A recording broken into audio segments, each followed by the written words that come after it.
200। Hello everyone, कैसे हैं आप सब और क्या हाल चाल है बच्चा बढ़िया के? मजे आ रही है जीवन के? आने की चाहिए। आइए जी आइए, पधारिए जी पधारिए, विराजिए जी विराजिए। Good evening good evening good evening good evening good evening. आओ जी आओ, मैंने डाल दिया है रैपिड रिवीजन कंपनी ऑडिट का भी। मजे लो बच्चों जीवन के। नमस्ते जी नमस्ते।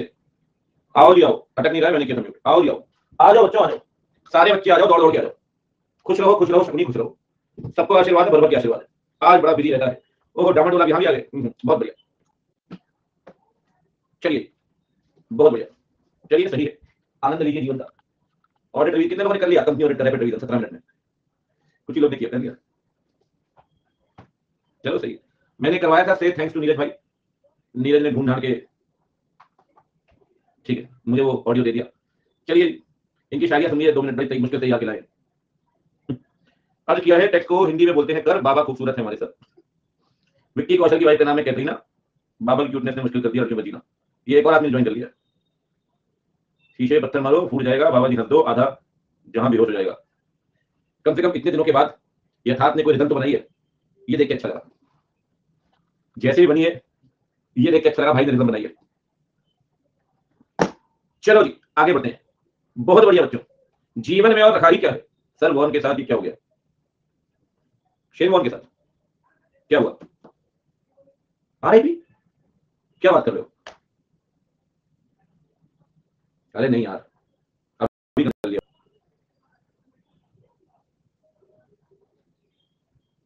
नहीं भाई, आप बता रहे हो तो हो सकता है। हाँ यार बड़ा अजीब लगा पढ़ के, आपने बताया, मैंने देखा। चलिए भगवान की आत्मा को शांति दे। मैंने तो खैर, आप लोग तो शायद की बॉलिंग ना देखी, मैंने बहुत देखी। I used to repeat this action. ठीक है चलिए बोलो बच्चों, आज हम क्या पढ़ेंगे? आज शुरू करेंगे नया स्टैंडर्ड। बहुत बढ़िया। नए स्टैंडर्ड में कौन सा स्टैंडर्ड? नए स्टैंडर्ड में स्टैंडर्ड आज हम पढ़ेंगे ऐसे ऐसे ऐसे 200 ऐसे 200 ऐसे 200 वैसे वाला रिपीट तरीका देख चुके हो आप, खैर कोई दिक्कत नहीं। ठीक है बहुत बढ़िया। चलिए अब सारे बच्चे पढ़ाई शुरू करेंगे, पढ़ाई में मन लगाएंगे। कोई बच्चा यहाँ की बात करेगा, उसकी पढ़ाई करेंगे साथ मिलकर। ऐसे 200 ठीक है। अभी ऐसे ऐसे पढ़कर आ रहे हो कि ये तो आपको खैर वैसे भी हलवा पूरी लग रही है। ओवरऑल ऑब्जेक्टिव्स हेडिंग तो लिखते भाई, सही बात। ऑफ इंडिपेंडेंट ऑडिटर, एक मिनट रुको। Overall objective of the independent auditor, हाँ ये कर लो पहले, and conduct of auditor in accordance with ऐसे कंडक्ट ऑफ ऑडिट।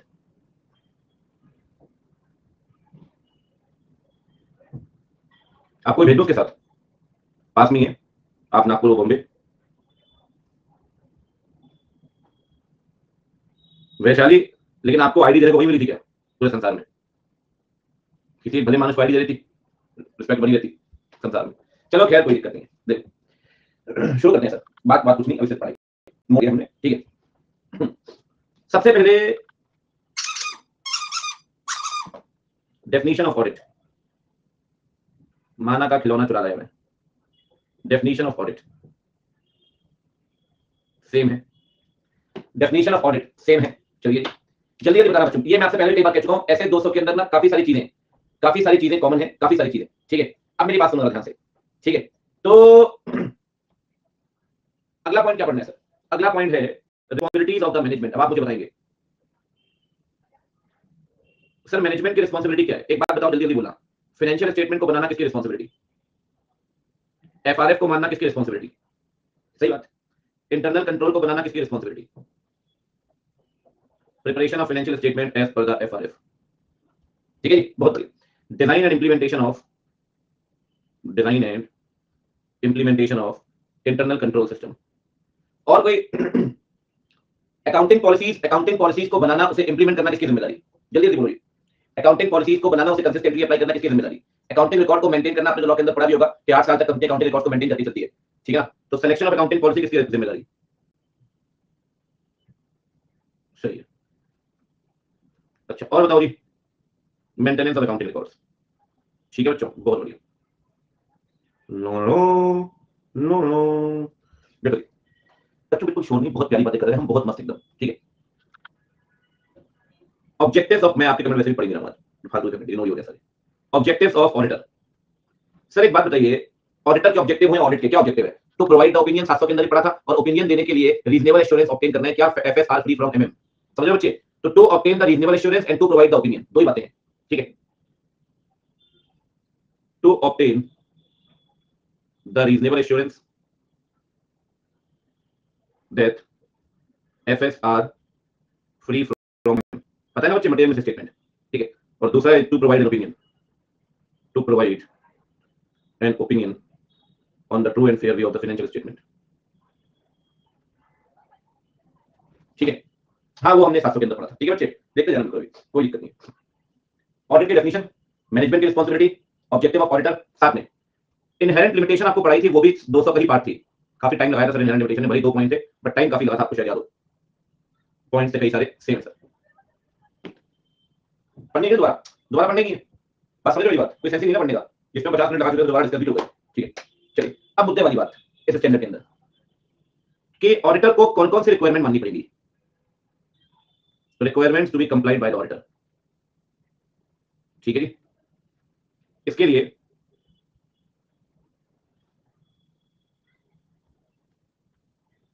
आप इस तरीके से बनाएंगे, मेरे पास तो इतना स्पेस नहीं, छोटी स्लाइड है। एक बात ध्यान रखना, स्टैंडर्ड में ज्यादातर रहेगा, मैं लेकर चलूंगा left hand side right hand side, कुछ स्टैंडर्ड छोटे हो सकते हैं, कुछ शायद 4 पेज में, लेकिन मोर और लेस एक रिदम रहेगा कि 2 पेज में स्टैंडर्ड कवर करेंगे। तो जब कभी आप स्टैंडर्ड बनाएं तो आप 2 पेज साथ लेकर चलें, left hand side and right hand side, left hand side and right hand side, ठीक है जी। चलिए तो अब ये मेन कहानी जो है 200 की, वो देखते हैं एक बार। जो स्टैंडर्ड मैं आपको बताऊंगा वो इंस्टीट्यूट में दिए गए उससे ज्यादा ही पढ़ेंगे, क्योंकि इंस्टीट्यूट ने ना स्टैंडर्ड वाइज चैप्टर में डाला नहीं है, टॉपिक वाइज डाला हुआ है, तो कुछ टॉपिक कवर किए, कुछ बिल्कुल इग्नोर कर दिए, फिर उनको जाके प्रोनाउंसमेंट में डाल दिया, खिचड़ी को मिला के पकाई हुई है, उसमें कोई दिक्कत नहीं है। शुरू करते हैं। रिक्वायरमेंट नंबर 1, एथिकल रिक्वायरमेंट, डिस्कोपेयर, याद है, confidentiality, integrity, independence, planning, documentation, याद आ रहा है बच्चों? बोल ही नहीं रहा कोई कुछ यार। डी से डॉक्यूमेंटेशन, आई से इंटीग्रिटी, ऑब्जेक्टिविटी, इंडिपेंडेंस, स्किल से, एस से स्किल एंड कॉम्पिटेंस, सी से कॉन्फिडेंशियलिटी, ओ से work perform by others, P से प्लानिंग, ए से ऑडिट एविडेंस, ठीक है, आई से इंटरनल कंट्रोल, आर से रिपोर्टिंग। अगर कोई नया बच्चा ये सोच के मेरी क्लास में आया है कि मैं सबसे स्टैंडर्ड पढ़ लूंगा, तो भैया मैं हाथ जोड़ रहा हूं, मैं सिर्फ उसी को पढ़ा सकता हूं जो मुझसे स्टार्टिंग से पढ़ता आ रहा है। मेरी आप बात समझिएगा, बिल्कुल हमारा जो सब्जेक्ट है ना ऑडिट, वो बिल्कुल इंटरलिंक है सर, बहुत गलत तरीका, मैं जिस तरीके से आपको पढ़ा रहा हूं। तो मैं तो फाइनेंशियल स्टेटमेंट के बाद ही हाथ जोड़ लेता हूं, कोई एंट्री पॉइंट नहीं है। आप देख रहे हो यही बैच चल रहा है, चलता जा रहा है, जो बच्चा आ रहा है तब से हाथ जोड़ रहे हैं कि भाई रिकॉर्ड कर लो, कोई दिक्कत नहीं, ठीक है। तो आपको भी कह रहा हूं कि भाई ये सब कनेक्शन धीरे धीरे एस्टैब्लिश होगा, अभी तो पहला स्टैंडर्ड पढ़ रहे हैं, ठीक है। चलिए डिस्को गया, अब सुनो, अब थोड़ी सी बात करते हैं 2-3 चीजों पे, जिस पे थोड़ी बात होगी यहाँ पे। क्या हो गया दीदी आपको आज? खींचा तानी ना करें दीदी, आज फॉर्म में आज उन्होंने 6 रोटी खा ली। अरे यार, प्रोफेशनल स्केप्टिज्म, देखिए बच्चों, अरे ना आज दीदी पढ़ लो, हाथ जोड़ रहा हूँ, ठीक है, बहुत बढ़िया करूंगा। प्रोफेशनल स्केप्टिज्म, बच्चों बदमाशी मत करना, क्या बंद करना, सही बोल रहा हूँ, ठीक है। प्रोफेशनल इजी चीजें हैं इसमें, देखिए professional skepticism. Sir professional skepticism का मतलब होता है you have to be very alert, you have to be of questioning mind. इस पर हम पहले बात कर चुके हैं, एक हमारे पास बेस है कि ऑडिटर जब ऑडिट करेगा तो थोड़ा अलर्ट रहना जरूरी है, थोड़ा क्वेश्चनिंग माइंड का रहना जरूरी है, थोड़ा अलर्ट रहना जरूरी है, क्वेश्चनिंग रहना जरूरी है। ये नहीं कि आराम से कर रहे हो, ऑडिटर अपनी मस्ती वाली मस्ती में, कोई दिक्कत वाली बात नहीं है भैया, you have to be very alert. Skepticism एक फीचर है, मैंने आपसे कहा था डॉग के अंदर पाया जाता है, तो डॉग के सामने कभी भी देखना कुछ भी अनयूजुअल होता है वो भागना शुरू कर देगा। तो अगर ऑडिटर ये चीजें नोटिस करेगा कहीं कुछ गड़बड़ तो नहीं है, तो स्केप्टिज्म वो वहीं से आया, उसे प्रोफेशनल स्केप्टिज्म बोल दिया। It should be, the auditor should be of questioning mind, he should be alert. Sir वो अलर्ट किन चीजों को लेकर रहेगा? 4 चीजों को लेकर, 4, सुनना बहुत ध्यान से।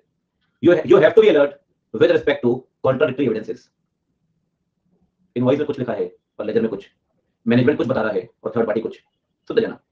You have to be with respect to contradictory evidences, contradictory evidences. दूसरी बात, you have to be alert when there is a situation of fraud. Fraud 240 के अंदर पढ़ के आ चुके हैं, 2 तरह के फ्रॉड होते हैं, एक किताबों का फ्रॉड, एक किताबों का फ्रॉड, ठीक है जी, एक एसेट का फ्रॉड, एफएफआर और मिसअप्रोप्रिएशन ऑफ एसेट, एफएफआर और मिसअप्रोप्रिएशन ऑफ एसेट। अगर आपको ऐसा लगता है एसेट चोरी हो रही है, आपको ऐसा लगता है कि मैनिपुलेशन हो रहा है, sir you have to be very alert इन चीजों को लेकर। और बताइए सर, आपको अलर्ट रहना पड़ेगा जहां पे रिलायबिलिटी क्वेश्चन होगी, मतलब कोई खर्चा लिखा हुआ है लेकिन उसके सपोर्ट में कोई इनवॉइस नहीं है, देयर इज नो इनवॉइस। मैं आपसे पहले रिलायबिलिटी पे कई बार बात कर चुका हूं, सर कोई भी ट्रांजैक्शन या बैलेंस तभी तो रिलायबल होगा जब उसके सपोर्ट में डॉक्यूमेंट्स होंगे, जब सपोर्ट में कुछ नहीं है क्या उसे रिलायबल मानेंगे आप? बिल्कुल भी नहीं सर। जब रिलायबिलिटी को लेकर क्वेश्चन होगा, अगर फॉर एग्जांपल 4 लाख का फर्नीचर है और वो इनवॉइस गायब है, क्या ऐसी चीजों को इग्नोर करेंगे आप? क्या वो 4 लाख का फिगर रिलायबल मानेंगे आप? You have to be alert, you have to inquire from the management. अभी तक 3 बातें बता चुका हूं, जनाब बताएंगे आप 3 बातें कौन कौन सी? बोलिए जल्दी से। he have to be alert with respect to the contradictory evidences. Contradictory evidences. Contradictory evidences. He have to be alert with respect to fraud. He have to be alert जहां पे क्वेश्चन रिलायबिलिटी पर बनेगा. किस पर बनेगा? Reliability पर बनेगा बच्चों, रिलायबिलिटी पर बनेगा. बात आ रही है समझ में? चलिए और बताइए सर. सर कहीं भी अगर आपको ऐसा लगता है कि कोई ऐसा प्रोसीजर परफॉर्म करना पड़ सकता है जो ऐसे में भी नहीं दिया, आपको ऐसा लगता है सर ये काम तो करना जरूरी है भले हमें लॉ बोले या ना बोले. एक बात आप मुझे बताओ, आपने कंपनी ऑडिट पढ़ा, वहां इंक्वायरी का पॉइंट दिया तो ऑडिटर ये इंक्वायरी करेगा. क्या जो कंपनी ऑडिट पे पॉइंट नहीं दिया क्या वो इंक्वायरी नहीं करेंगे क्या? अगर 315 के अंदर इंक्वायरी की बात दी गई है, अगर 560 के अंदर सब्सिक्वेंट इवेंट में इंक्वायरी की बात की गई है, तो क्या सिर्फ वही इंक्वायरी करेंगे? लिखिए क्या मन में कोई डाउट है ये इंक्वायरी करनी जरूरी है? ये इंक्वायरी कर सकते हैं सर उसमें क्या दिक्कत है? लेकिन अलर्ट रहना पड़ेगा जब आपके सामने ऐसा लग रहा है कि we have to perform a procedure which is not even mentioned in the standard, which is not even mentioned in the standard. ठीक है, you have to be alert. चार बातें, चार. वन वन वर्ड बोलो चारों के लिए. वन वन वर्ड बोलो चारों के लिए. पहला कॉन्ट्राडिक्टरी, दूसरा फ्रॉड, तीसरा रिलायबिलिटी, रिलायबिलिटी, चौथा एडिशनल प्रोसीजर, एडिशनल प्रोसीजर. एक बात बताओ मुझे, मैं आपसे पूछ रहा हूं सर, एक बात बताइए. अगर हाँ, क्या प्रोफेशनल स्केप्टिसिज्म सिर्फ प्लानिंग में जरूरी है क्या? सर प्रोफेशनल स्केप्टिसिज्म सिर्फ परफॉर्मेंस में जरूरी है क्या? Sir it is necessary through out the audit, through out the audit, through out the audit. अच्छा एक क्वेश्चन और. ठीक है, नवंबर 22 की ऑडिट आपको रिकॉर्ड देखो भाई. फास्ट ट्रैक क्यों देखोगे? कैसी बातें कर रहे हो? मेरी मैच देखो. चलो अब देखो आगे बढ़ो. मेरी बात सुनो बच्चे, मेरी बात सुनो. सर प्रोफेशनल स्केप्टिसिज्म फॉलो करते हैं तो इसका फायदा क्या होगा? अगर we are alert, we are of questioning mind, इसका फायदा क्या होगा? फायदा ये होगा कि ऑडिट रिस्क कम हो जाएगा, ऑडिट रिस्क कम हो जाएगा, फेलियर की रिलायबिलिटी बढ़ जाएगी. समझ रहे हो? ऑडिट रिस्क कम हो जाएगा, फाइनेंशियल की रिलायबिलिटी बढ़ जाएगी, और जो हम चीजों को ओवर जनरलाइज करते हैं ना वो कम हो जाएगा. आपको पता है जनरलाइजिंग क्या होता है? अब जैसे 4 बच्चे होमवर्क करके नहीं आए तो टीचर क्या हो सकता है सबने होमवर्क नहीं किया, तो दिस इज जनरलाइजिंग. लेकिन मैं अगर अलर्ट हूं, पूछ रहा हूं बार-बार, तो मुझे पता लग जाएगा कि नहीं यार कुछ नहीं करके बाकी तो करके आए होमवर्क. तो कई बार क्या होता है कहीं आपको लगता है ओवर जनरलाइज कर लेते हैं. हां ऐसा कुछ ठीक है. अगर आप अलर्ट हैं तो मैं ओवर जनरलाइज नहीं करूंगा. मैं कहां गड़बड़ है कहां ठीक है, मुझे पता होगा कहां पे ट्रांजैक्शन ठीक, कहां गड़बड़ है, कहां कंट्रोल स्ट्रांग, कहां कंट्रोल वीक है. अगर आप अलर्ट नहीं, बताओ अगर मैं अलर्ट नहीं हूं और मुझे team for example face to face पढ़ा रहा हूं, 300 बच्चा पढ़ रहा है, 5 बच्चे ने होमवर्क दिखाया, मैंने चेक कर लिया, उन्होंने सबने कर लिया होमवर्क, सबने कर लिया होमवर्क. तो सर मैं अलर्ट नहीं हूं ना, मैं अलर्ट नहीं हूं. अगर थोड़ा अलर्टनेस दिखाऊं, रैंडम बेसिस पे किसी से भी पूछ लूं तो वहां चीजें क्लियर रहेंगी. ठीक है, तो ओवर जनरलाइज जो आप चीजों करते हैं वो कम हो जाएगा, वो खत्म हो जाएगा. तो रिस्क कम हो जाएगा, रिलायबिलिटी बढ़ जाएगी और जनरलाइजिंग का तरीका कम हो जाएगा. ठीक है जी. आप मुझसे पूछिए इस स्टैंडर्ड में क्या रिलेवेंट है? इनहेरेंट लिमिटेशन तो आप देखते हो लगभग हर बार आता है क्वेश्चन रूटीन. बाकी तो एथिकल रिक्वायरमेंट भी आता रहता है.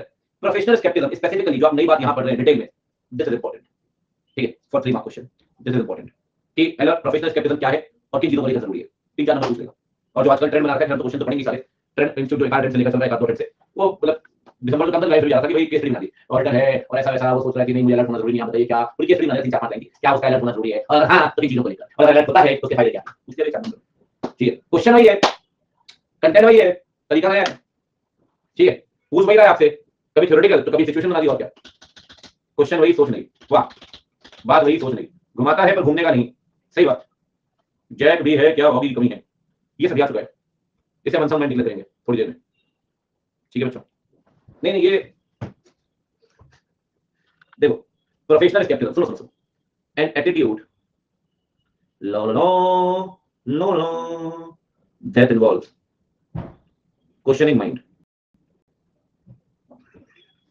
नीरज कह क्या भाई नीरज नाम खराब कर रहा है.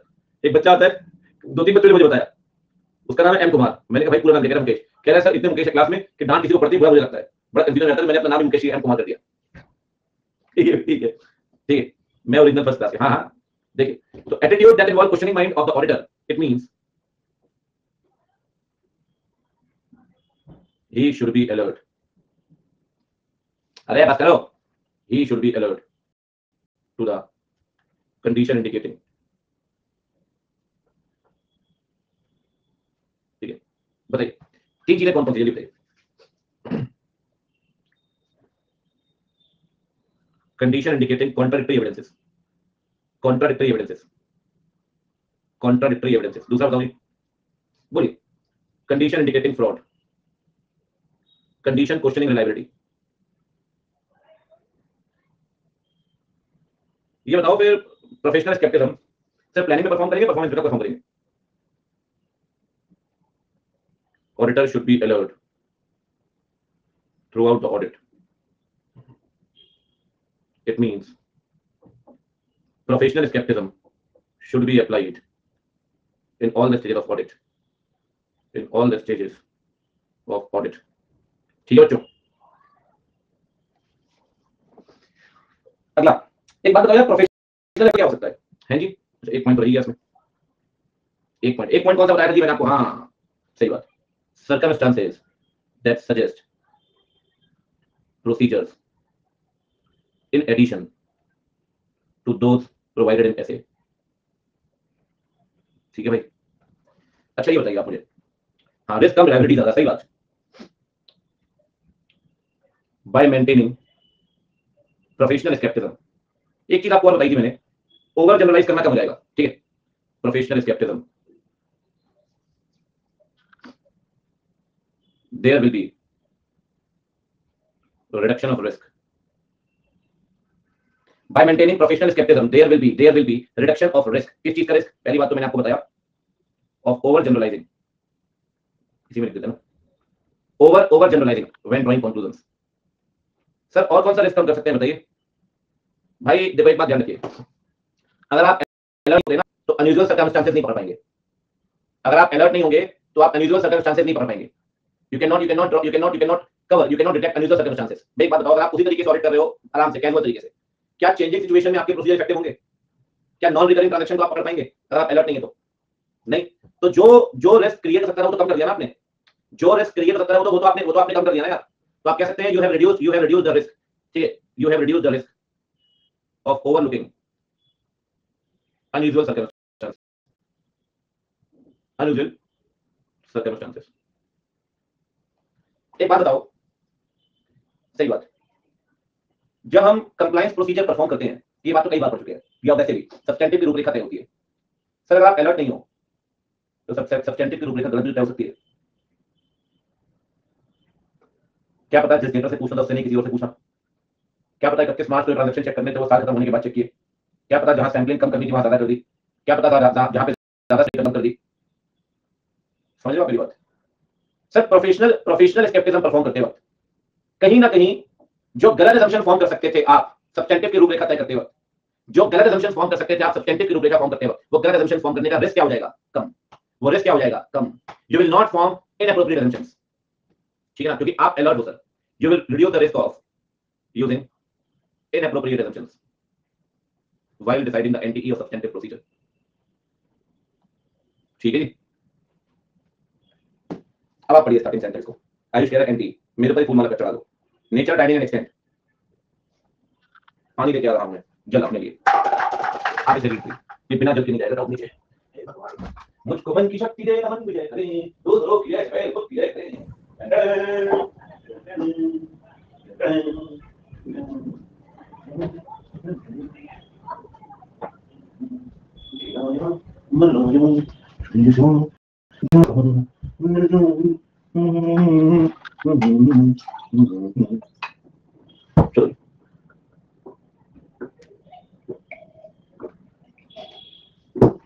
मैं लाइव को पढ़ने को बोला था, स्पैम करने को, पढ़ने को बोला था, स्पैम करने को बोला था, ये बताओ। इट मींस के बाद क्या लिखा है आप अच्छे बच्चों? It means professional skepticism. कह रहे हम अलर्ट है बाबा को लेकर, इंस्टीट्यूट बुलाएगा हर 6 महीने, टेंशन ना लो। गलत जगह करते भाई, ठीक है जी, पढ़ लिया बच्चों? अरे गौरव यार पढ़ा नहीं, पढ़ जल्दी बोलो रहो, ठीक है चलिए और बताइए। These words hurt me, Shakuni मामा आप भी, बच्चे कह रहे टैलेंट तो बहुत था वरिंदर, पहचाना हो भी देखो, खैर कोई दिक्कत नहीं।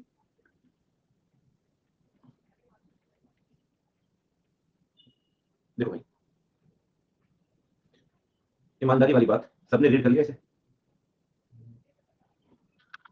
देखो जी, ये तो खैर बहुत इजी बहुत आसान है, पहले भी हम पढ़ चुके हैं, फिर बताऊंगा आपको एक बात, सुनिए ध्यान से, अब पढ़ना ठीक है। सर ऑडिटर का जजमेंट लगता है बहुत जगह पे, ऑडिटर का जजमेंट लगता है बहुत जगह पे, ठीक है, ऑडिटर का जजमेंट लगता है बहुत जगह पे।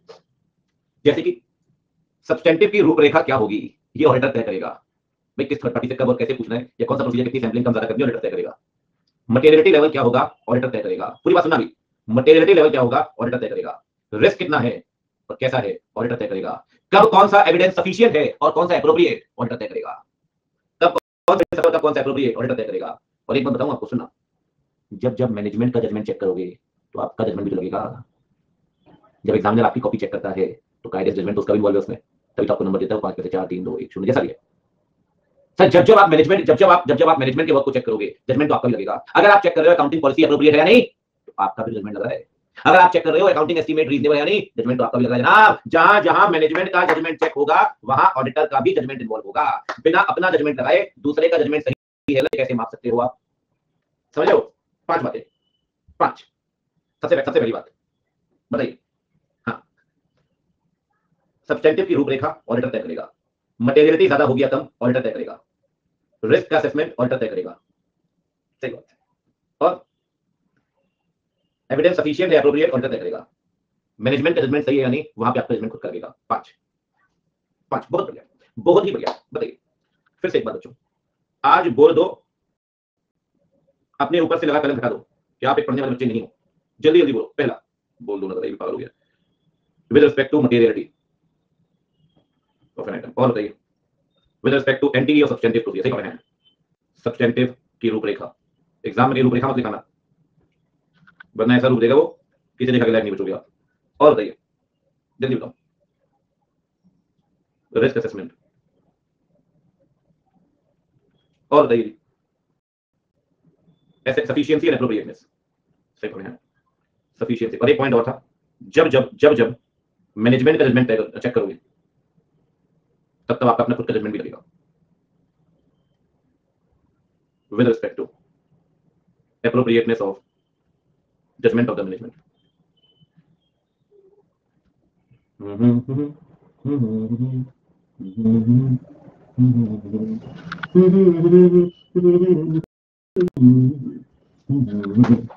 सारे बच्चे मेरे साथ बोलेंगे जल्दी से। ऑडिट एविडेंस कैसा चाहिए?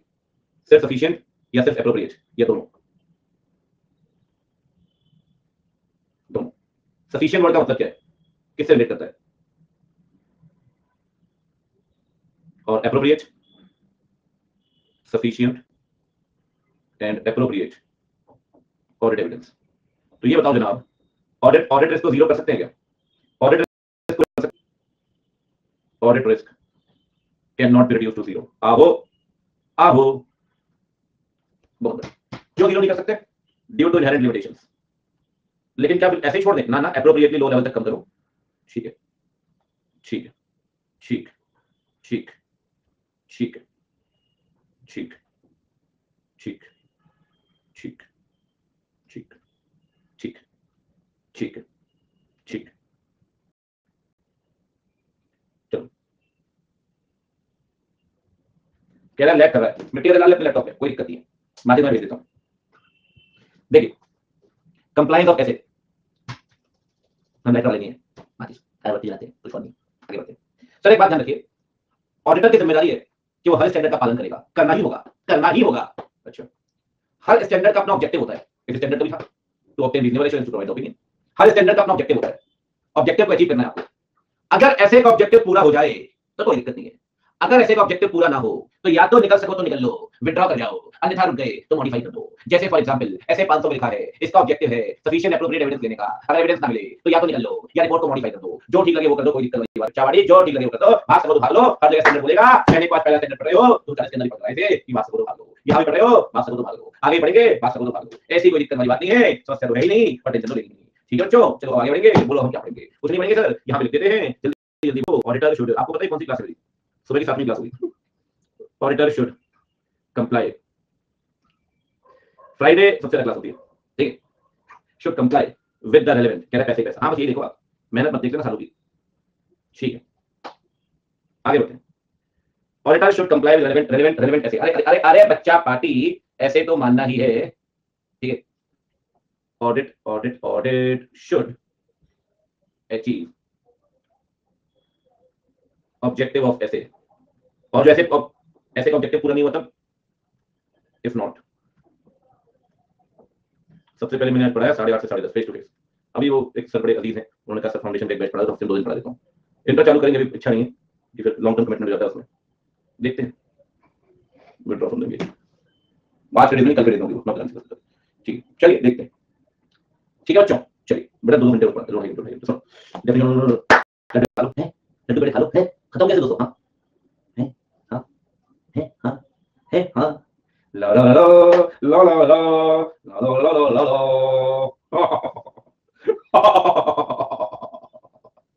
पता है क्यों?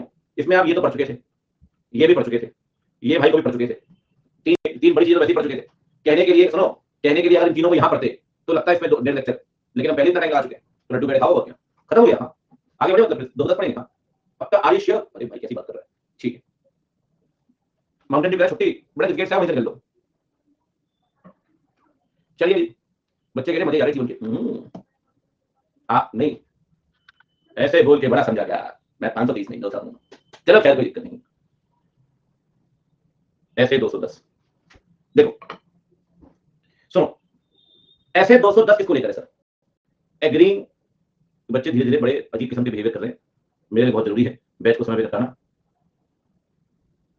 ऐसा ना हो वायरस यहाँ फैलाए।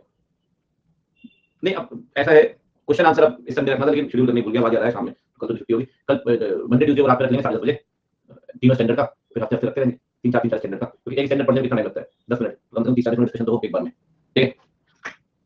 चलिए वो आप टेंशन ना लो, क्वेश्चन सारे कराएंगे जी आपको, क्वेश्चन सारे कराएंगे। कल क्लास नहीं है, आज फ्राइडे क्लास ले रहा हूँ आपकी। अरे क्या करना चाहिए भाई, देखो बच्चे उस सेशन में आए ना आए, मैं तो अपना फर्ज जो मेरे अंदर से है वो तो मैं पूरा कर रहा हूँ। अब बच्चे नहीं पढ़ना चाहते यार, उनको लग रहा है नहीं हम तो क्वेश्चन आंसर खुद ही कर लेंगे, फिर तो गलत बात है। चलिए खैर भगवान आपका भला करे। देखिए कोई बात नहीं मोटा भाई, गर्मी बहुत लगी, यही जाना पड़ेगा लगता है। चलो खैर 4 महीने का 3 महीने का जाएगी बात, 2-3 दिन में उछल लो बेटा, उछल लो, एक मिनट और उछल लो बस, ऐसा बंद करूंगा चैट को, आज फ्राइडे दिन उछल बस, बस 1-2 मिनट और उछल लो। देखो जी अब जिसने की बात उसकी लग जाएगी बात, चलो जी।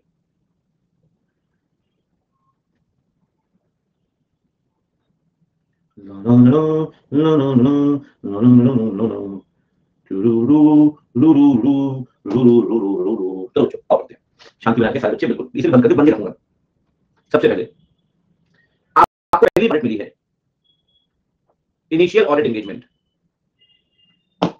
मतलब आप पिछले साल इस क्लाइंट के ऑडिटर नहीं थे, सुनना मेरी बात ध्यान से, आप पिछले साल इस क्लाइंट के ऑडिटर नहीं थे, इसका ऑडिटर कोई और हो सकता है, या पिछले साल किसी और ऑडिट की होगी या ऑडिट हुई नहीं होगी, मतलब पिछले साल ये इनिशियल ऑडिट एंगेजमेंट को ऐसे 510 डिफाइन करता है, इन्होंने जिक्र तो जरूर किया है, डेफिनेशन नहीं दी, इसकी डेफिनेशन 510 में दी है कि अगर आपने पिछले साल सेम क्लाइंट की ऑडिट नहीं की तो ये साल आपके लिए क्या होगा, this engagement is initial audit engagement, और पिछले साल की ऑडिट की इस साल भी कर रहे हो तो फिर वो कहलाएगी रिकरिंग ऑडिट, रिकरिंग ऑडिट। सुनो ध्यान से, पहली बार ऑडिट मिल रही है उसी क्लाइंट सेम, मतलब इस क्लाइंट की पहली बार ऑडिट मिली, पिछले साल ऑडिट नहीं किया, मैनेजमेंट रोक लगा रहा है सर शुरुआत से, सर ये चक्कर नहीं मिलेगा, नहीं मिलेगा, ऐसा ऐसा वैसा वैसा, ये नहीं हाँ वहाँ नहीं मिलेगा, इन्वेंटरी रूम जाने नहीं मिलेगा, कोई रिकॉर्ड नहीं मिलेगा, देखो रिकॉर्ड करने करो नहीं करो, पहले से रोक लगा रहा है सर, मना करो नहीं चाहिए ऑडिट, तेरा कुछ कॉर्पोरेट क्या लगा मेरा, नहीं चाहिए ऑडिट, रखे अपने अपने पास, अपनी ऑडिट अपने पास रखा है, नहीं चाहिए तेरी ऑडिट। तो क्या इनिशियल ऑडिट एंगेजमेंट में मैनेजमेंट रोक लगा रहा है क्या, ये देखना जरूरी है सबसे पहले। Management is imposing any limitation, अगर मैनेजमेंट रोक लगा रहा है तो आपको वो ऑडिट एक्सेप्ट नहीं करनी चाहिए, डू नॉट एक्सेप्ट ऑडिट, देख देता हूं, डू नॉट एक्सेप्ट ऑडिट। लेकिन सर मैनेजमेंट कोई भी रोक नहीं लगा रहा है, management is not imposing any limitation, it's like Manju aunty, चलो मंजू आंटी छोड़ो, यथार्थ की बात करो, यथार्थ किसी से मिला शादी के लिए, सामने वाली कन्या पहले से रोक लगा रही है, जिम में जाओगे अकेले, अकेले घूम दोस्तों का पार्टी में होगी, ऐसा नहीं होगा, ऐसा नहीं होगा, ये होगा, गाइडेंस क्या करना चाहिए, नहीं करना भी से जब ऐसा टॉक्सिक रिलेशन नहीं चाहिए, जो पहले से रोक लगा रहा है ऐसा रिलेशन करेंगे क्या।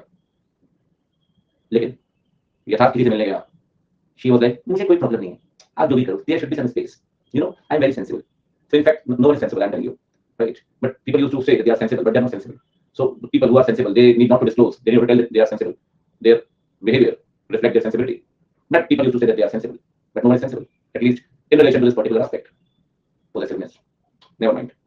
so बच्चे हंसते बहुत अच्छा लग रहा है, ऐसे मुझे अच्छा लग रहा है, अपनी बात भी कर रहा हूं कभी नहीं, तो डू नॉट एक्सेप्ट ऑडिट। लेकिन यथार्थ कह रहा है जी मैं तो पार्टी करता हूं, दोस्तों के साथ ये करता हूं, वो करता हूं, ऐसा करता हूं, वैसा करता हूं, अरे नो मुझे कोई इशू नहीं, not an issue, there should be some space, you know I am very sensible, यहां यथार्थ निकल गया क्या, ओके डन, तुम ही हो मेरी सब लोग राजकुमार नहीं राजकुमारी, हाँ और तुमसे ही होगा मेरा ब्याह, ठीक है, भाई पिघलना नहीं था, पिघलना नहीं था भाई। अगर मैनेजमेंट रोकना लगाए ना तो पिघलो मत, चेक करो अपनी कुछ pre conditions. Sir pre conditions क्या होती है? जैसे दीदी लोग बना के लाती है चेकलिस्ट, शादी के लिए आप कोई मिले तो पूरी चेकलिस्ट बना के लेंगी, क्वेश्चन पे क्वेश्चन, क्वेश्चन पे क्वेश्चन, क्वेश्चन पे क्वेश्चन पे क्वेश्चन, आप कितना बोलो क्वेश्चन पे क्वेश्चन, क्वेश्चन पे क्वेश्चन, वही ऑडिटर है। मैनेजमेंट रोकने लगा रहा है लेकिन अपनी कंडीशन चेक कर लो एग्जिस्ट कर रही है या नहीं। सर ये प्री कंडीशन क्या है, मतलब कौन सी कंडीशन ऑडिटर लेगा? ऑडिटर कौन सी कंडीशन लेकर जाएगा? सुन तो लो, ऑडिटर प्री कंडीशन लेकर जाएगा, क्या मैनेजमेंट ने एफआरएफ माना है क्या, और क्या मैनेजमेंट अपनी रिस्पांसिबिलिटी का एक्नॉलेजमेंट दे रहा है क्या? मैनेजमेंट से पहले बोल दो भाई बाबू राइटिंग में दो कि फाइनेंशियल स्टेटमेंट बनाना तुम्हारी जिम्मेदारी है, एफआरएफ को मानना तुम्हारी जिम्मेदारी है, इंटरनल कंट्रोल बनाना तुम्हारी जिम्मेदारी है, अकाउंटिंग पॉलिसी सेलेक्ट करना तुम्हारी जिम्मेदारी है। अगर मैनेजमेंट लिखित में देता है तो प्री कंडीशन है, एक्सेप्ट कर लो। मतलब पहली बात तो मैनेजमेंट रोकने लगा रहा है, और दूसरी बात प्री कंडीशन एग्जिस्ट करती है। प्री कंडीशन दो ही है, compliance of FRF, declaration by management, दो प्री कंडीशन बस। Compliance of FRF, acknowledgement of responsibility, responsibility वही सब, इंटरनल कंट्रोल, और एक रिस्पांसिबिलिटी और लिख देगा कि to provide assistance to the auditor during the course of audit is our responsibility. हम ऑडिटर को पूरी मदद करेंगे, पूरी हेल्प करेंगे ऑडिट करते हुए। ये लिखित आपको मैनेजमेंट देगा और मैनेजमेंट रिस्पांसिबिलिटी में करने के लिए तैयार है तो आप बोलो ऑडिट एक्सेप्ट करने को तैयार हो, तो लिखने को तैयार नहीं तो ऑडिट एक्सेप्ट करने को तैयार नहीं। मतलब यथार्थ को पिघलना नहीं चाहिए था ना, यथार्थ को बोलना चाहिए दीदी लिखित में दे दो, वैसे ऑडिटर को डॉक्यूमेंटेशन तो करूंगा ही कि शादी के बाद तो रोक टोक नहीं लाओगी, और अब जो आपकी जिम्मेदारी होगी लिखित में दे दो। अब जिम्मेदारी तो अपने अपने साथ हो सकती है, मतलब आई एम वेरी मच न्यूट्रल, ऐसी किसी कोई जिम्मेदारी होती कि नहीं खाना दीदी बनाएंगे, और आई एम वेरी ओपन माइंडेड, ये काम तो कोई भी कर सकता है, अपने शौक की बात है कि यथार्थ बोले चलो मैं कपड़े प्रेस करूंगा और खाना बनाऊंगा और तुम राशन लेके आना, लिखवा लो, सब कुछ पक्का है, कोई रोक टोक नहीं लगा रही, सब कुछ लेके देने को तैयार है, अपनी रिस्पांसिबिलिटी मानने को तैयार है, अब जान लो उसकी एक्सेप्ट कर लो एंगेजमेंट को, वहां भी एंगेजमेंट है यहाँ भी एंगेजमेंट है, दिक्कत वाली क्या बात है? ठीक है ना? अगर प्री कंडीशन एग्जिस्ट करती है, अगर प्री कंडीशन एग्जिस्ट करती है, if preconditions are in existence accept the audit, if preconditions are not in existence do not accept the audit, do not accept the audit. No no no no no no no no no no no no no फटाफट से पढ़े करो उसको, यहाँ से read करो, गजब कर मेरा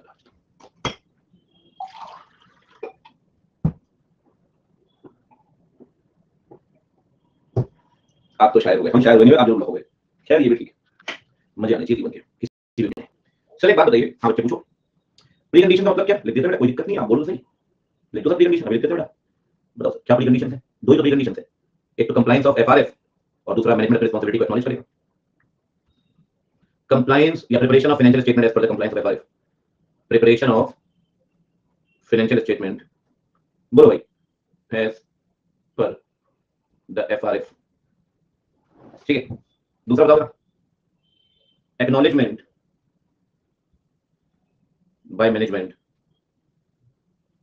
of its responsibilities, of its responsibilities, of its responsibilities। Sir कौन सी रिस्पांसिबिलिटीज है बताइए? सबसे पहले तो प्रिपरेशन ऑफ एफएस, ये मैनेजमेंट की रिस्पांसिबिलिटी है, मैनेजमेंट आपको लिख कर देगा इन कंप्लायंस ऑफ एफआरएस। दूसरा इंटरनल कंट्रोल को बनाना इनकी जिम्मेदारी है, ये मैनेजमेंट आपको लिख कर देगा। और तीसरी बात ऑडिटर को पूरी हेल्प देगा ऑडिट के दौरान, assistance to the auditor during the course of audit.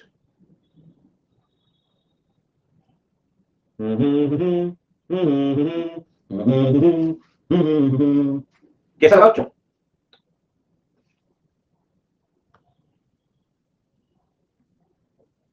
इतना प्यारा स्टैंडर्ड, अरे स्टैंडर्ड तो कितना प्यारा है देखो, ठीक, मैंने हाथ बन गए थे, काफी मोटी रस्सी लगी हुई तो देखो सांस नहीं आ रही थी, डन, गला दबा रहा था।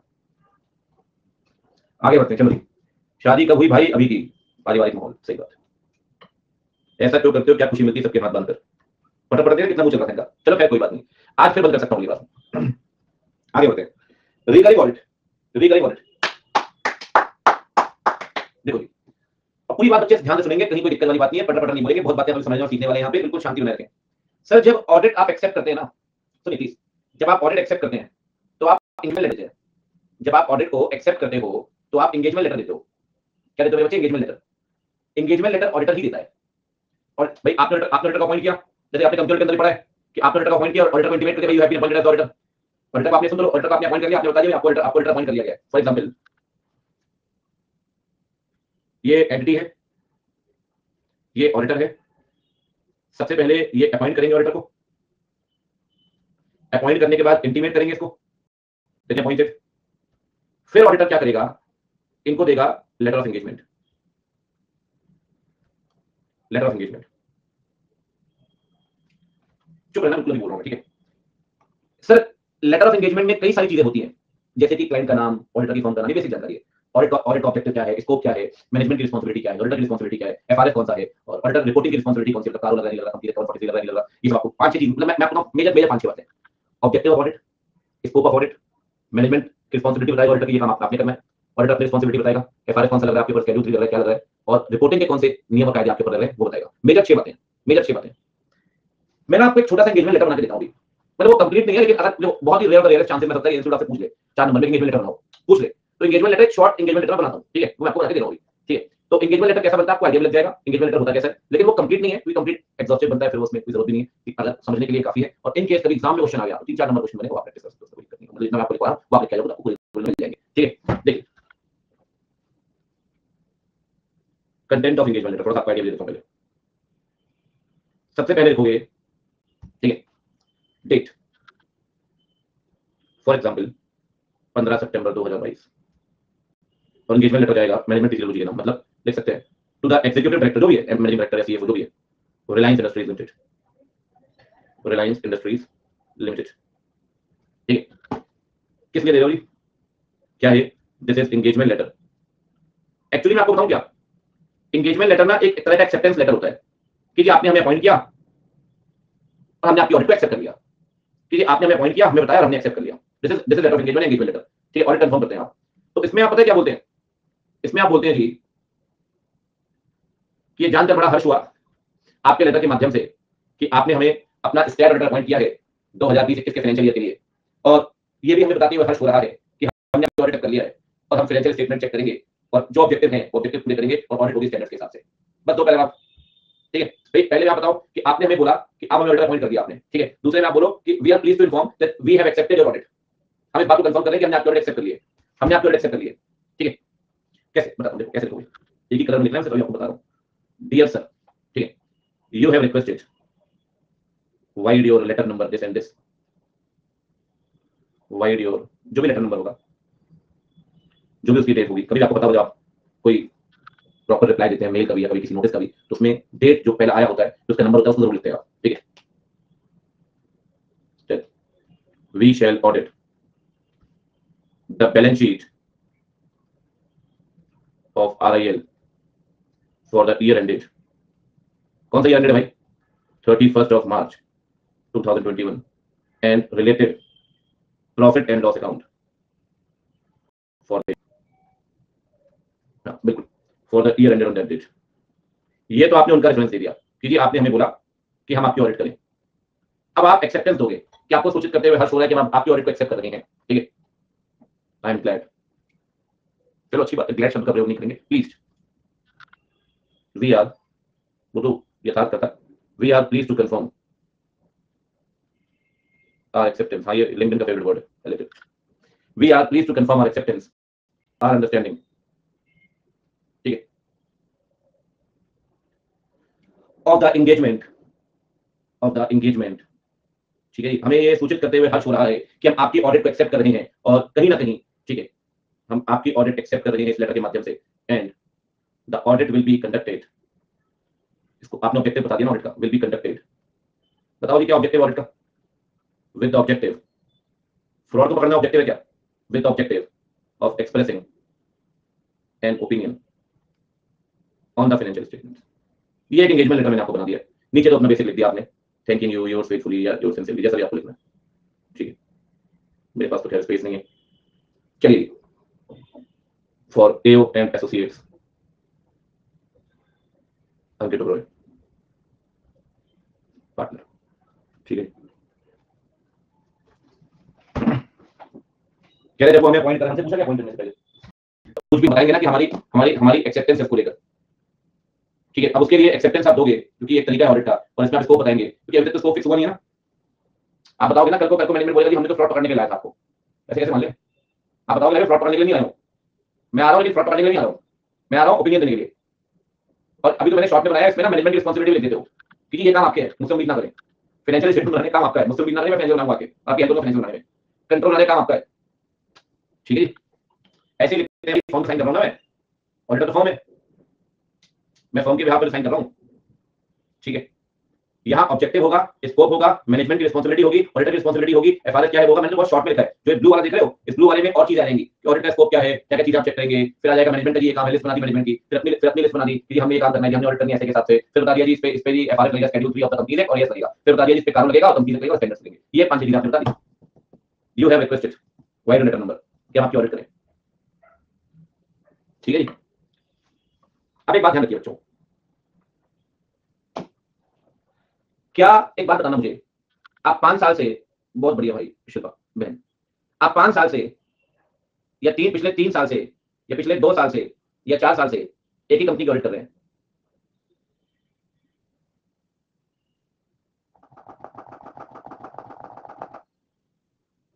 क्या हर साल नया एंगेजमेंट लेटर लगेगा क्या? 3 साल हो गए आपको उसी क्लाइंट की ऑडिट करते करते, 3 साल हो गए सर, क्या हर साल नया एंगेजमेंट लेटर लगेगा क्या? नहीं लगेगा सर, नहीं लगेगा सर, मैं आपको बोल रहा हूँ नहीं लगेगा, पूरी बात सुनना, मैं आपको बोल रहा हूँ नहीं लगेगा। क्यों लगेगा सर? सेम क्लाइंट की पिछले साल ऑडिट की है, क्यों लगेगा? लग सकता है कब? जब लॉ में कोई चेंज आया हो, जब मैनेजमेंट उनका बदल गया हो, जब ओनरशिप बदल गई हो, जब बिजनेस बदल गया हो, जब एफआरएस में कोई चेंज आया हो, जब टर्म्स ऑफ एंगेजमेंट में कोई बदलाव आया हो। चेंज इन लॉ, सुनो, change in law, change in management, change in ownership, change in business, change in terms and condition, change in terms and condition मतलब टर्म्स ऑफ एंगेजमेंट। सर अगर ऐसे बदलाव आए हैं, हाँ, change in financial reporting framework amendment आ गया, कोई शेड्यूल बदल गया, कोई नया एस आ गया, तभी नया एंगेजमेंट लेटर आएगा, अदरवाइज नया एंगेजमेंट लेटर की जरूरत नहीं है सर, नया एंगेजमेंट लेटर की जरूरत नहीं है, there is no need. Getting my point? पूरी बात सुनना जरा। रिकरिंग ऑडिट में, पर हमें तो इसमें 20-21 के लिए लिखना था।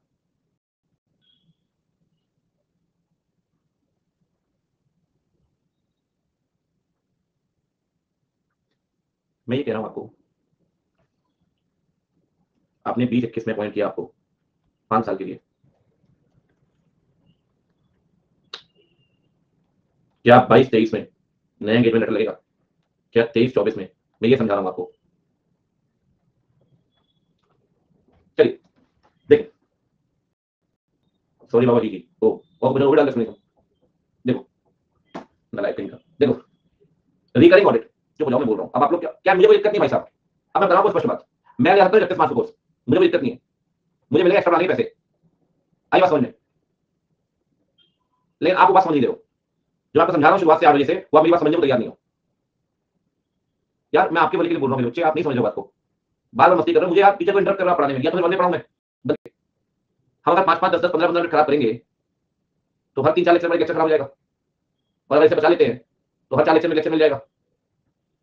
तो मैं बोल रहा हूँ सबको भाई, मैं आपको समझा रहा हूँ, सॉरी मैं समझा रहा हूँ फॉर योर बेनिफिट, मेरा क्या बेनिफिट है बताइए, मेरा क्या बेनिफिट है, मुझे एक्सप्लेन जाना है सर, मैं आपको बोल रहा हूँ, लेकिन मैं चाहता हूँ होली से पहले करा दो आपका सिलेबस, ठीक है। देखिए रिकरिंग ऑडिट, आप लोग बहुत मस्ती कर रहे हो आज, बहुत मस्ती। Determine requirement,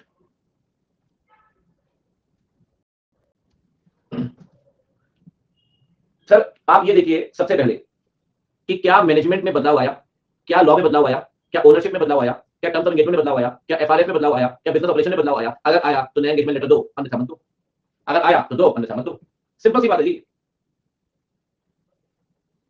change in law, change in ownership structure,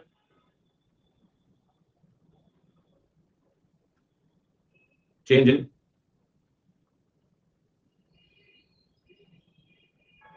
management, change in financial reporting framework, change in terms of engagement, ठीक है, चेंज इन बिजनेस ऑपरेशंस, ठीक है। अगर इसमें कोई भी चेंज है, अगर इसमें कोई भी चेंज है, कोई भी चेंज है इसमें, कोई भी चेंज है, तो आप नया एंगेजमेंट लेटर दीजिए, और अगर नहीं है तो नए एंगेजमेंट लेटर की जरूरत नहीं है, नया एंगेजमेंट लेटर दीजिए, और अगर नहीं है कोई भी तो नया एंगेजमेंट लेटर की जरूरत नहीं है sir, send the new engagement letter, ठीक है। No need of new EL, no new need of new EL, शॉर्ट में ईएल ही बोलते हैं, जैसे आप जाएंगे इंटर्नशिप वगैरह में आप देखोगे तो ईएल ही बोलते हैं उसको शॉर्ट में, एंगेजमेंट लेटर, ठीक है। जब कोई भी असाइनमेंट एक्सेप्ट करते हैं ना तो एंगेजमेंट लेटर देते हैं, तो ईएल बोलते हैं शॉर्ट में। ठीक है। अच्छा सर एक बात बताइए सबसे पहले तो कि एंगेजमेंट लेटर में क्या क्या आएगा? एंगेजमेंट लेटर में क्या क्या आएगा सर? एंगेजमेंट लेटर में सबसे पहले आप बताएंगे ऑब्जेक्टिव्स ऑफ ऑडिट, फिर आप बताइए स्कोप ऑफ ऑडिट, फिर आप बताइए responsibilities of management, responsibilities of management, फिर आप बताइए रिस्पॉन्सिबिलिटीज ऑफ, फिर आप बताइए आइडेंटिफिकेशन ऑफ एफआरएस, कौन सा एफआरएस लगेगा, शेड्यूल 3 लग रहा है क्या या एएस लग रहा है क्या, स्पष्ट करना पड़ेगा सब चीजें शुरुआत से। रिपोर्टिंग रिस्पॉन्सिबिलिटीज कारो लग रहा है क्या? देखो भाई मेरी एक बात समझना, ये सब ना एडिशनल कंटेंट है, ये नंबर नहीं दिलाएगा आपको अगर आप यहां लिखोगे तो, कंटेंट में नहीं दिलाएगा। सैल्यूटेशन ये सब सब बेकार है, नंबर इन्हीं 6 पॉइंट के मिलने हैं, नंबर इन्हीं 6 पॉइंट है सर। वो आप चाहे तो कॉम्प्लीमेंट्री लिख सकते हैं, वो आपकी इच्छा है, लेकिन नंबर मिलेंगे नहीं आपको। ठीक है। हाँ, अगर एंगेजमेंट लेटर बनाने को पूछ लिया तो पूरा लिखना पड़ेगा, अगर एंगेजमेंट लेटर बनाने को बोल दिया तो पूरा लिखना पड़ेगा। ठीक है। अगर अदरवाइज अगर आपसे कंटेंट बोले तो कंटेंट पहले बैठ जैसे हाँ सॉर्ट ऑफ सही कह रहा हूँ, वो चेंज इन लॉ है, ऐसे बदलाव आते रहते हैं। This is the content. अच्छा सर एक बात बताइए, what is the meaning of engagement letter? What is the meaning of engagement letter? It is a contract, you can say it is a contract arrangement between the auditor and client which defines the legal relationship. ये contract और arrangement है जो client और auditor के legal relation को decide करेगा कि जी auditor ने क्या काम करना है, क्या उसका ऑब्जेक्टिव है, ठीक है, किन चीजों को एग्जामिन करेगा। So it is a contract और arrangement between a client and the auditor which defines their legal relationship, वो उनके लीगल रिलेशन को डिफाइन करेगा। ठीक है। तो कभी भी आपसे कोई मीनिंग पूछे, बहुत बहुत बहुत नॉर्मल क्वेश्चन है, पूछा जा सकता है, इंटरव्यू में पूछते हैं, वैसे ही पता होना चाहिए, एग्जाम के लिए वैसे जनरली पता होना चाहिए। ठीक है ना। It is a letter of contract, it is a you can say contract और अरेंजमेंट, इट इज अ किसके बीच में होगा ये कॉन्ट्रैक्ट या अरेंजमेंट? कॉन्ट्रैक्ट और अरेंजमेंट किसके बीच में? Between the auditor and his client, between auditor and his client which defines their legal relationship। ठीक है, ये हो गई दिस इज द मीनिंग। ठीक है,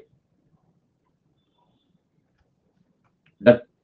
बड़ा सिस्टमैटिक हम पढ़ रहे हैं ऐसे, अदरवाइज तो सर स्टैंडर्ड की तो खैर बात ही अलग, आप देख चुके हैं बिहार में क्या कहानी है। ठीक है। और मैं आपको बता रहा हूँ बड़े इत्मीनान और आराम से पढ़ना है। मैं जब जगह पे फ्लो चार्ट ये सभी बनाऊंगा, मतलब मैं चार्ट के थ्रू स्टैंडर्ड पढ़ूंगा, बाकी सारे इस तरीके से चार्ट बनाया है, अब ये चार्ट बनाया है, इस तरीके से पढ़ेंगे अपन। ठीक है ना। कुछ जगह थोड़ा कम है, कुछ जगह ज्यादा हो सकते हैं। ठीक है। लेकिन हाँ we are very we are and we will be very comfortable, ऐसी कोई दिक्कत नहीं है। 2 घंटे के सेशन में बड़े अच्छी तरीके से ये स्टैंडर्ड भी बहुत देर का हो जाएंगे, थोड़ी देर में ये खत्म हो जाएगा। ठीक है। तो अगर सही से करेंगे, टाइम बचाते हुए, तो बड़े आराम से कल भी कहा था, बड़े इत्मीनान से स्टैंडर्ड और सिलेबस कंप्लीट हो जाएगा, कोई भगाने की जरूरत नहीं। ठीक है। चलिए अब सुनो ये बात ध्यान से। सर ये तो हम तब बात कर रहे थे जब ऑडिट शुरू हो रही थी, क्या पहली बार काम मिला हो या पहले भी मिल चुका हो। लेकिन सर ऐसा भी तो हो सकता है कि पहले रोक नहीं लगाई, बाद में लगा रहा है क्लाइंट। ये मैंने आपको वहां भी पढ़ाया था 705 के अंदर भी। मैनेजमेंट बोल रहा है कि मैं तो आपको टर्म्स चेंज करने पड़ेंगे एंगेजमेंट के। मैनेजमेंट बोल रहा है सर आपको टर्म्स चेंज करने पड़ेंगे एंगेजमेंट के। सुनना पूरी बात ध्यान से। ये आपने एंगेजमेंट लेटर दिया ना, बोल रहा है सर नया एंगेजमेंट लेटर देना पड़ेगा, मैं तो सपोर्ट नहीं कर पाऊंगा आपको, ना आपने कुछ ज्यादा लिख दिया, इतना कॉपरेशन नहीं मिलेगा मेरी तरफ से। चेंज करिए सर टर्म्स, टर्म चेंज करिए। अगर during the course of audit management requested the auditor to alter the terms of engagement, तब क्या होगा सर? समझना पूरी बात समझना। सबसे पहले ये देखिए उस बदलाव का फर्क क्या है। ऐसा भी तो हो सकता है कि पॉजिटिव चेंज हो, ऐसा भी तो हो सकता है कि पॉजिटिव चेंज, ऐसा भी तो हो सकता है कि पॉजिटिव चेंज हो। मैनेजमेंट कह रहा हूं सर, मैंने आपसे कहा था कि डेटा से डिस्प्यूट चल रहा है, इसलिए मैं आपको प्रॉपर तो नहीं बता दूंगा, लेकिन अब डिस्प्यूट सेटल हो गया, आपको जो भी जानकारी चाहिए मिल जाएगी। समझ लो क्या बदलाव, कैसा एश्योरेंस दे रहा है वो आपको समझना पड़ेगा। क्या हाई एश्योरेंस मिल रहा है क्या? क्योंकि भाई अगर मैनेजमेंट बोल रहा है टर्म चेंज कर लो और टर्म चेंज के कारण हाई एश्योरेंस मिल रहा है, तो फिर तो कोई नहीं संदेह, you shall accept the change. तो चेंज को आप एक्सेप्ट कीजिए, उसमें दिक्कत नहीं है, एक्सेप्ट द चेंज। लेकिन सर मैनेजमेंट आपको टर्म चेंज करने के लिए बोल रहा है और वो आपको लोअर एश्योरेंस दे रही है। मैनेजमेंट कह रहा है सर ना ना ना, उस थर्ड पार्टी से नहीं पूछ पाओगे आप। नहीं सर लॉयर से आप बात कर रहे हो पेंडिंग केसेस को लेकर, लॉयर से डिस्प्यूट चल रहा है भी नहीं सर, ना ना सर वो कंफर्मेशन नहीं मिल पाएगा सर, सॉरी सर। जहां इन्वेंटरी आप बोल रहे हो, इन्वेंटरी यहां बोल रहे हो, वो इन्वेंटरी चेक करने नहीं मिलेगी सर, फिजिकली वेरीफाई करने नहीं मिलेगी। सुनना बात को ध्यान से, फिजिकली वेरीफाई करने नहीं मिलेगी। ऑडिटर कह रहा है क्यों? मैनेजमेंट कह रहा है जी आप बात को समझो ना, ऑडिटर कह रहा है क्यों, रीजन तो बताओ। मैनेजमेंट कह रहा है जी जहां इन्वेंटरी रखी हुई है ना, वहां केमिकल्स रखे हुए साथ में, और कुछ केमिकल लीक हो गए हैं, और वहां इंडस्ट्रियल सिलेंडर था वो लीक हो गया है। अब वहां अंदर कोई जा नहीं रहा है, 15 दिन हो गए और 1 महीना और लगेगा ये सब गैस निकलने में। अब आप कह रहे हो मैं वेरिफिकेशन करने में इन्वेंटरी का, भैया जाओगे सही निकल के आ जाओगे वहां से।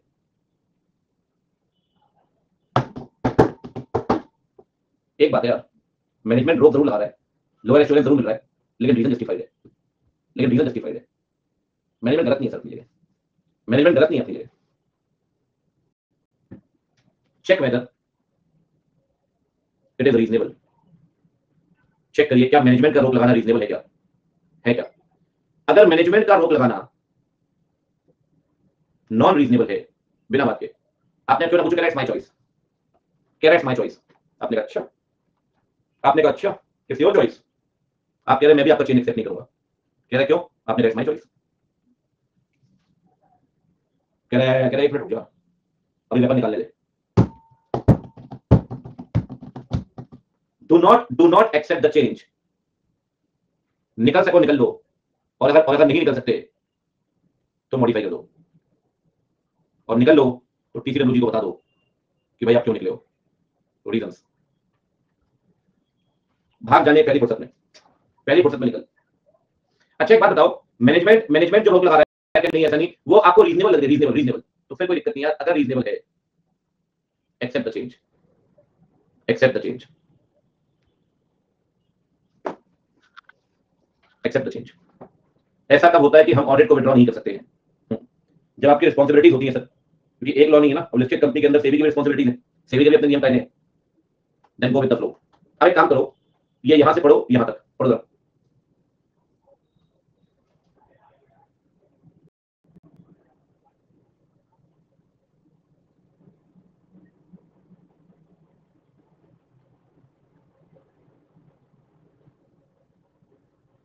पढ़ लिया जी, पढ़ लिया लाला जी, ठीक है जी, चलिए डन। चलिए जी, तो ये हो गया आपका 210। फटाफट से एक बार रिकैप करते हैं दोनों स्टैंडर्ड्स को, ठीक है चलिए। और खत्म हो गया, खत्म हो गया। लड्डू पेड़े खाओ बैठ के, लड्डू पेड़े खाओ जी, लड्डू पेड़े, ठीक है। बहुत इजी है यार, मतलब सिस्टमैटिक पढ़िए आप, कोई दिक्कत नहीं। बोलो तीसरा भी शुरू करते हैं, कोई दिक्कत थोड़ी, अभी समय है हमारे पास 15 मिनट। बच्चे कह रहे आज तो डांट पड़ी, अब तो कर ही दो। हाँ आज तो डांट पड़िए, आज तो शुरू कर ही दो, ऐसी कोई दिक्कत नहीं है, हम धैर्य बेच रहे आदमी, क्या दिक्कत। चलो अच्छा मेरी बात सुनो फटाफट से, हाँ शुरू करता हूँ, 2 मिनट रुक जाओ बस, फटाफट से मेरे क्वेश्चन के आंसर रैपिड फायर में, ऐसे दो उसके बारे में। एंगेजमेंट लेटर कौन देगा? एंगेजमेंट, हाँ एंगेजमेंट लेटर किसका लीगल रिलेशन डिसाइड करेगा? क्या एंगेजमेंट लेटर में सिर्फ मैनेजमेंट की रिस्पांसिबिलिटी होगी क्या? क्या रिकरिंग ऑडिट में हर साल एंगेजमेंट लेटर देना क्या नया? तो किन चीजों में बदलाव आएगा तो नया एंगेजमेंट लेटर देंगे।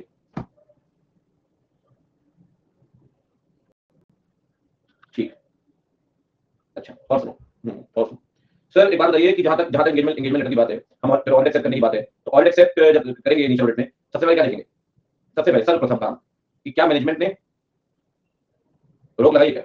अगर रोक लगाई होगी तो सीधे मना कर दोगे या प्री कंडीशन चेक करोगे? सीधे मना कर देना, सीधे मना कर देना, सीधे मना कर देना, आई एम आउट। और अगर रोक नहीं लगा रहा है तो फिर क्या करोगे? रोक नहीं लगा रहा है तो फिर क्या करोगे? प्री कंडीशन चेक करो, प्री कंडीशन चेक करो। अगर प्री कंडीशन एग्जिस्ट करती है, अगर प्री कंडीशन एग्जिस्ट करती है तो एक्सेप्ट कर लो ऑडिट। प्री कंडीशन में दो बातें बताएगा, एक तो एफआरएस मानना है, दूसरा एक्नॉलेज करेगा अपनी तीन रिस्पांसिबिलिटी को। तीन रिस्पांसिबिलिटी कौन कौन सी है? एक तो एफआरएस, दूसरा इंटरनल कंट्रोल, और तीसरा assistance to auditor, assistance to auditor.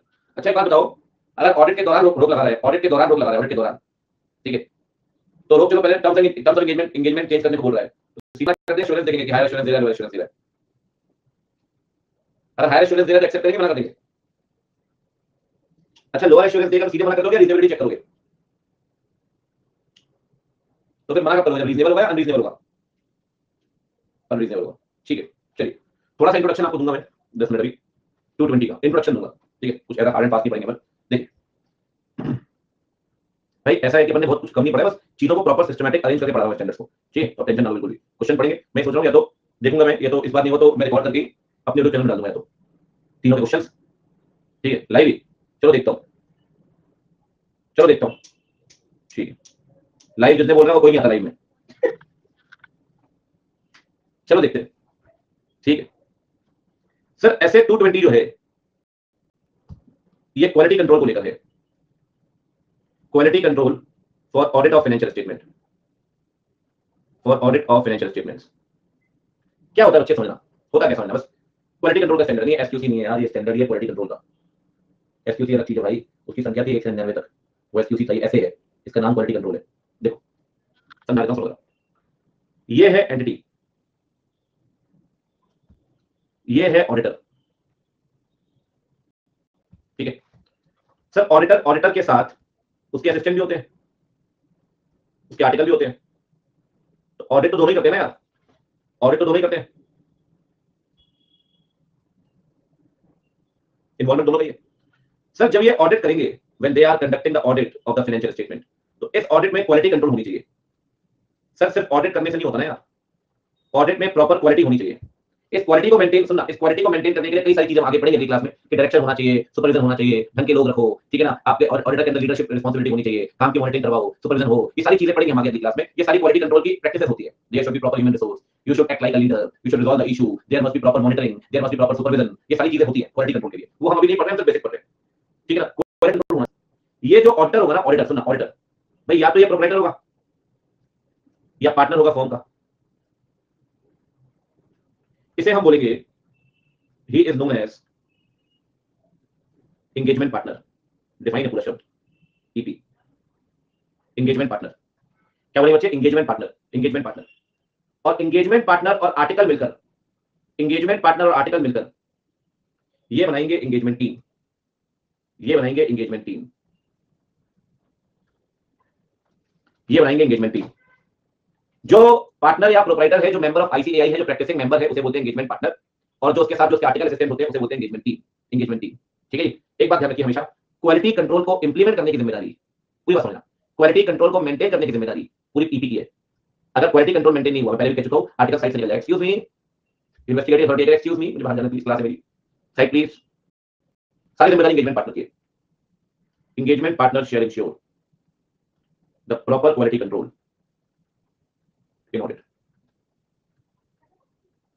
ठीक है, proper quality control in audit, proper quality control in audit, ठीक है। एक बात बताओ अब, then sir what is the meaning of engagement partner? Engagement partner, अरे यार पढ़ाई कर लो थोड़ी, Shilpa, Archit, Mayank. Engagement partner, engagement partner का मतलब है पार्टनर या कोई भी पर्सन, मतलब प्रोप्राइटर, जो आईसीएआई का मेंबर है, जो फुल टाइम प्रैक्टिस में है और जो रिस्पांसिबल है क्वालिटी कंट्रोल को इंप्लीमेंट करने के लिए, जो रिस्पांसिबल है क्वालिटी कंट्रोल को इंप्लीमेंट करने के लिए, ठीक है ना। एंगेजमेंट पार्टनर मींस पर्सन और पार्टनर और other person in the firm. अब यही सिलेबस अगर थोड़ा और बचा होता ना, तो बच्चों के हाथ पांव अपने आप खुल जाते। अब ये स्टैंडर्ड शुरू हो गए तो बच्चे पागल हो गए, तो खत्म होने वाला है बस। अगर थोड़ा 2 3 4 चैप्टर और पीछे होते हैं अपन, फिर देखते हैं आपके हाथ पांव कैसे खुलते। पार्टनर और other person in the firm who is a member of ICAI in the life with a full time, who is in full time practice, who is in full time practice and responsible for, बताओ जी, तो कौन responsible है sir quality control के लिए, बताइए। सही बात। तो एक बात बताओ, रिपोर्ट के लिए भी कौन रिस्पॉन्सिबल है, परफॉर्मेंस के लिए भी कौन रिस्पॉन्सिबल है, रिपोर्ट भी कौन देगा, रिपोर्ट को साइन भी कौन करेगा, ठीक है ना। Responsible for implementation and it's performance. छोटे छोटे पॉइंट बना देना, ध्यान रखने में आसानी रहेगी, ठीक है। For the report issued on behalf of the firm, वो मैंने पीछे लिख दिया है कि EP responsible for ensuring the proper quality control. EP का मतलब क्या है वो मैंने आपको बताया यहाँ पे। अदर पर्सन का मतलब है प्रोप्राइटर भी तो हो सकता है in the firm, who is the member of ICAI, is in full time practice and responsible for the audit report issued by the firm, ठीक है। चलिए ये बताइए एंगेजमेंट टीम में कौन कौन आएगा, बताइए। अच्छा एक बात बताओ, एंगेजमेंट पार्टनर एंगेजमेंट टीम का पार्ट है क्या? एंगेजमेंट पार्टनर एंगेजमेंट टीम का पार्ट है, बिल्कुल है। All persons involved, all persons involved in performing an audit assignment. For example कौन कौन, एंगेजमेंट पार्टनर, आर्टिकल असिस्टेंट, ठीक है जी, बहुत बढ़िया, सही किया ना, थोड़ा बेसिक भी पढ़ लिया इसका, तो थोड़ा मतलब डेफिनेशन ही थी। जब अगली क्लास में मिलेंगे तो ये कम से कम 5 7 मिनट का पढ़ के आना, ठीक है। मतलब ये 220 का, फिर 220 में आगे बढ़ेंगे। सही कर लिया सर, बहुत बढ़िया, बहुत ही बढ़िया। मतलब मैं आपको बता रहा हूँ, नॉर्मल से भी काफी कम टाइम लगा इसमें, ऐसी कोई दिक्कत नहीं है, ठीक है। 1 2 मचा दिया उसको, अब लग रही है भूख, खा लो इसी को। आज आपने मस्ती भी नहीं करने दी, डांट पड़ी 1.5 घंटे बाद।